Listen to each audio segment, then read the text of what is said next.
Nadia ang istorya ni Elias. Ang uluhan sa itong mensahe makaigsuran, Gingon diri, rebuild the altar. Kung gingon ka rebuild, natupod na ba sa unawa pa? Natupod na. Kunya ato pa yung tukuron pag-usap, kaya ganun mga kaigsuran, usay ang atong altar, atong makalimtan. Muli siya ang istorya mga kaigsuran. Kanya nga, buhay pa si Solomon na mo ang katapusan na hari sa Israel na wala pa rin nabulas. Nahimo siya Northern Kingdom, kunya ko sa nahimo Southern Kingdom. Ang Northern Kingdom, mo siya original. Kung sa kaling original, Israel. Dahil ang Southern Kingdom, mo siya Judah, mga kaigsunan. Sad to say, na ang mga himong mga hari sa Israel, halos kalan mga dautan, mga igsuon. O usa sa nahimong hari niya ng mga kaigsunan, mao si Hari Akab. Kinsa ganito ang iyang asawa? Si Jezebel. Muna na siya mga kaigsunan. Dagan kayong ehemplo sa Biblia, na kung dautan ng asawa, dautan mo ng bana. Kung dautan ng bana, dautan mo ng asawa. Kung ang bana nag-alagad sa Ginoo, ang asawa ko na alagad sa Ginoo, mga kaigsunan. Pagkalindot ang mao sa Ginoo. Pero dili ba nga dito ta mo focus labi na sa kinabuhi ni Elias, mga kaigsunan. Dingon dali. So isa ang kaigsunan. Kang kinsa man kita mo baro. Kung ang sunod na pumutana, asa magkakaroon gatindog o gabaro, mga kaigsunan. So sa ato pa, naaba ka sa Ginoo nga side o naaba ka sa kalibutan nga side, mga kaigsunan. O gimbay na mong atong tunang kung sa ngayon ang tunganay sa kinabuhi ni Elijah mong Now Elijah, the Tishbite, who was settlers of Gilead. Kung mong tanawin, mga kaigsunan, ang Gilead, nagsipuyan ni Elias, kapit din siya sa Philistine. Nakako na mga Philistine niya? Wala ba? Philistine niya, wala pa? Kunya, hinbay na, said to Ahab, tingnan siya sa Ginoo, as the Lord, the God of Israel, lives, before I stand, surely there shall be neither children Jew. Todo, sa kailangan na labok, nor rain, these years. So karong mga tuwing na malabay sa kong karoon, hanggang sa musunod ng mga tuwing wala joy. Ulan. Kung kamoy sumod sa Ginoo, mga kaigsunan, huwag ko kamo. Sinali, mag-step ka tungod kay siya ka pwede kayo ng sobrang hari. O tungod kay mao kini ang istorya sa Ginoo, si Elias liadto gayon, mga kaigsunan. Gikan siya sa Philistine, liadto siya sa Israel. Distansya, mga kaigsunan. Gikan sa Pikas Nason, liadto siya sa Pikas Nason. Upang makalindot, mga kaigsunan, kaysa diya na si Elias disugo, siya gayon disugot, mga kaigsunan. Sa diya nga musugot ka, sa gisugo sa Ginoo kana kanimo, o sa gisugo ni Elias kadto kaniya, mga kaigsunan, ano na niya ay mga panalangin. Wala nga ikaw magalingkod ya, ayaw itulog-tulog kay ngano kini nga panalangin talagsaon kay ni. O kini nga panalangin mapatlan sa mga tao nga nagbuhat sa bulaton sa Ginoo. First na panalangin sa kuno, murag kuan siya. Purpose. Isa rin yung cross purpose niya, mga kaigsunan. Pagkas ka mo, yung cross purpose. Wa? Ganahan ka mo, makagawa ka rin purpose po dire. Purpose na panalangin. Primero, na panalangin, God's plan. Kanada yung natong kinabuhi, ang Ginoo rin nagplano ang mga kaigsunan. Nganong nakakaroon diri, nganong wala ka dito sa imong panimalay, tungkol kay ka na, dako kayo na plano sa Ginoo. Ikanwa, God's provision. Palihog ako sa printer. Kurang nasa kilit. mga butang nga imong nabatan mga igsoon, ayaw kalimti nga ang Ginoo gayud maoy naghatag kanimo niya na. God's protection. Nga nung nakabot ka diri sa imong pagbiyahe, tungod kay Ginoo nagaproteksyon gayud kanimo mga kaigsunan. Labaw sa tanan, kita ginanduan sa Dios. O imposible kayo nga ikaw ako mamanduan kung wala ang gahom sa Ginoo mga igsoon. Muna siya upat ka mga panalangin mga kaigsunan. Now, unsa man ang susunod? Sige balik. Okay. Muna siya primero na panalangin. God guides or God plans.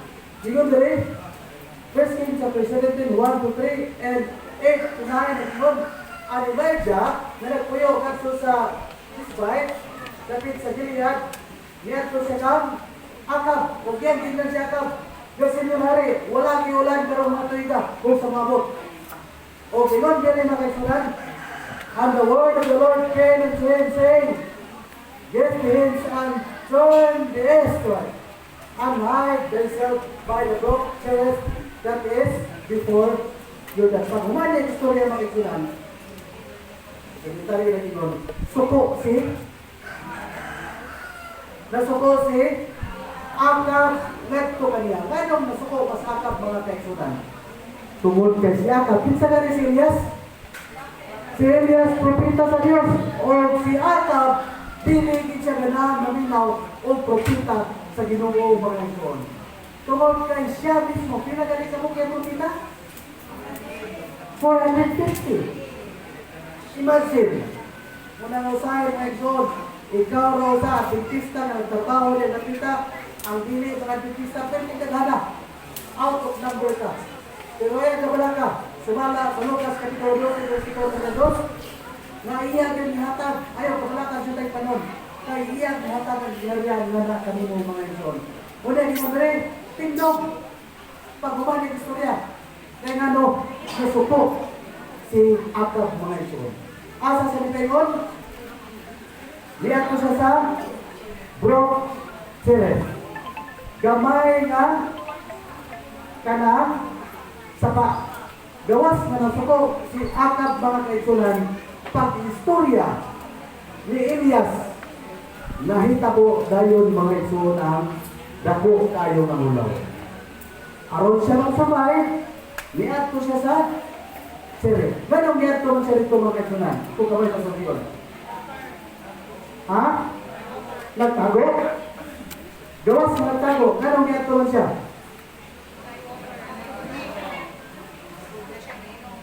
Tungod kay maukat ko ang sugo sa Ginoo mga kaigsunan. Nawala naman. Asa na to?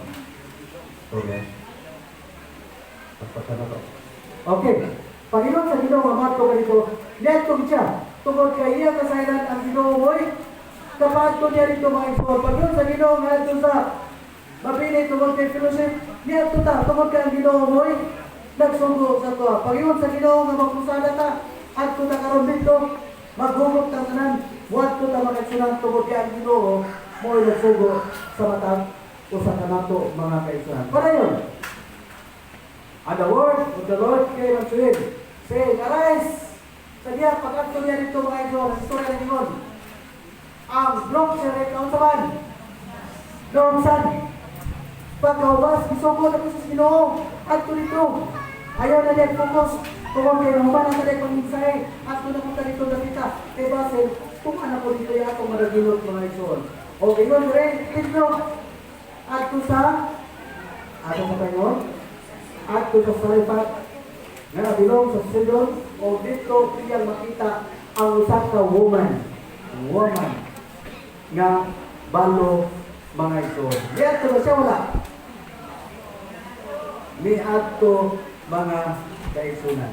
Tungod kay ang Ginoo mo'y gagayad sa iya. Di na lang kabudwel o dugay niya ang igsoon. Now, pag ato niya sa maong Cherith, kung sa may natabo ito mga igsoon, muna siya ito. God provides. Tungod kay pag ato niya dito, Dili pwede nga maglingkod-lingkod na siya mga igsoon. Kaya maabot ang panahon na siya gutomon, siya uulong sa may tabo. Kung wala yung kamay, patay siya mga igsoon. Sumala sa sinsya mga igsoon, bilang tao di kakaon, sila magkaadlaw mabuhay leader. Kung akong tanawan mga igsoon, sige Jesus, kung ginang napiruan ng platform. Kaya sa diya ka nagkuha pa siya, 100% human din siya. Pila ka adlaw, pila ka gabi si Jesus sa kuwasa? 40. Pero walang tao. Dili, kailan mo tubig? Sila naman ka oras, sila naman ka adlaw mamatay. Ha? Karena ka rin istorya ka, may istorya, ganahan kuminom tubig. Ikuti kuminom, luya mga kaibigan. O niining bahay na, sa iyang ginom, lahat sa Brookshire, ang Ginoo na provide kay dito sa minom. At the same time, isa may isuko. Ang work mga kaibigan, nailado din siya nakapulang kayo. Pero kung ang Ginoo na galing musuko, mga kaibigan, ang butang na imposible, sumala sa hearing Biblia, sumala sa Luke 18:27, the things which are impossible with men are possible with God. Motong ang kuha nagtapulan mga ison, mooy the provide niya of bread of flesh morning and evening mga ison. Hinom kami. Unsang orasa, unsang taknaan na naghakat ang uwak na to kanya morning and evening. Atong hinunduman mga kaigsunan para manares ang atong espirituhanon nga bahin, mangayo kitag pagkaon sa Ginoo sa kuno morning and evening. Sa ato pa mga kaigsunan, kinahanglan Diyos na kita mag-worship buntag o gabi mga kaigsunan. O ngayon sa rin, minom siya, and then after a while, ang broke nung saman, ni dried up. Lima lamang mga ito. Ugod sa gisugo sa Ginoo, ang dito madugay, gipaadto siya ngadto sa woman mga kaigsunan tungod kay dito sa Brookshire, doon na may nitabo nga gutom. Kung kamay patuon sa woman, ang Biblia nagsulti sa ato mga igsoon, nga doon lagi sila pinasahe na treatment sa mga widow woman. Tabanganan. And how come na si Elijah patuon sa uman mga igsoon? Anong yan man siya? Tungod kay gisugo siya sa Ginoo mga igsoon. Pagsugod niyo ba na patuon sa dito, tungod kay doon ang uman nga mopakaon sa iya, nga mopainom sa iya, without visitation, niya ito siya mga igsoon. Sa wala pagduwa-duwa, niya ito siya. Kita usahay mga igsoon sa itong kinabuhi, sa diya nasugod sa Ginoo. Wato kata, mga tumatuan, pwede kuprihan tayo mga igsoon. Pero si Elias, niadto din siya mga igsoon. O pag-abot niya dito, isa kayo pa kayo. Tagayin mong tubig.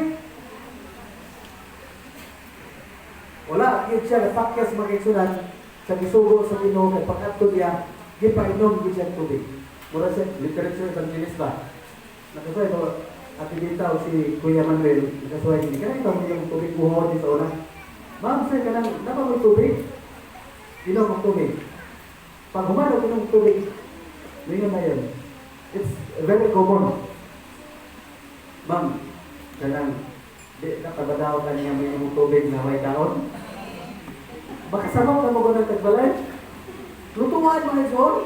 Kung nga mga literature evangelist, basta ka nang kinusing-kasing lang yun ang imong pagbuhat. Imo lang yung gigamit ang imong utok na igsoon para sa bulan sa Ginoo. Daghan kaayo mga pamaagi na imong mayunduman mga kaibigan. O miining pa yun na, sa diya, hindi pagkaon sa ipainom si Elias, nangayo na po siya, sa ipagayo. Nangayo na po siya tinapay, sa English sa Ginoo. Okay? Dili basta-basta. O ngayon ang mao nga balo. Kaya nga, wala pang kwete, pero naapoy harin na nga duha na lang ikaw. Usa na lang ikaw, brother. Ako ni sa lutoon. Unya, para lagi sa ako o para sa ako, anak, pag uman na kong lutoan kaming duha, mga matay na kaya wala na may pagkakanon. Isa na yung Elias mga kaibigan. Siya nga yung kabalata. Unahan lang ko. Tanawa ko mga ikon. Nalito ko sa yung lutod sa Ginoo, gasunsun, kagang kitang krusada. Krusada ko ng magkadungan, krusada sa Asik, krusada sa Agpro. Karon, gabi, ubalik na konti. Kaya doon natin krusada sa yun ito mga isunan. Dito sa Kaubayan, ilihan, kung ganahan mong suroy yung mga ison. Kaya para makakita ko sa ilihan. Kanang Kaubayan, silid nga na sa bago na itong simbahan yung tungkol dito. And hopefully, next month, masugdan ang simbahan. Kaya gusto na rin sila masimba mga ison. Okay, ngon dire na gabay na lang yun, rin na mo. Namin Noel, gabay na lang yung kayo. Para lang yung sarili ng mulutod, para sa kong anak. Pag umanani, wala rin kanon sa unahan, mga bata yung hindi. Pero ison, mag-ginara ko ninyo, kung kapoy, kaya solicitan ba? Doon ni Berje, Mr. J, doon sa inyo, nakapanagalin ko diya. May ison, doon na naman 2%. Kaya nang sa asi, isang pila may imo, tingalin mo muna. Napagaling cruisin nung ito, after 6, nanapoy asi, yung masasi, nanapoy ka Pastor Jumar. Yan na po lang, tulog na ba na, amuha na po doon na kayo sila. Kadaghan ba ni? Pero yun si Sir Jane na, soon, para na sa bulutod sa Ginoo. Unahan eh. Unahan kayo mo mga isulan. Ano na lang brad, ano na sir, kalang, please na lang ko, karoon na lang. Karoon sa deadline sir? Mahal sa Association sa Panagtaran. Dito na lang sa Association sa Panagtaran. Please na lang ko, kanang 2,000. Impas, di na mag-likod-likod yan tapat. Mutapat na po sa akin. Bantay na po ng mga isulan. So, unahan lang ko. Kaya nga no, pag umayo, una sa Mumbai, pagluto, kanto kang Ilyas. Ito na nito mo. Ito na nito mo mga isulan. Wala na hurot niya ang iyang mga barrels na ison na puno sa alinaw at sundunan sa uwi mga isulan. Nag-awas sa mga ito. Ang panalangin sa Ginoo, basta mutuman na dito sa kabubuton, ato sa nunahon mga isulan, iya yung ihatag mga isulan. Now, sunod. Di na lang kayo tama ang isulan. Mulit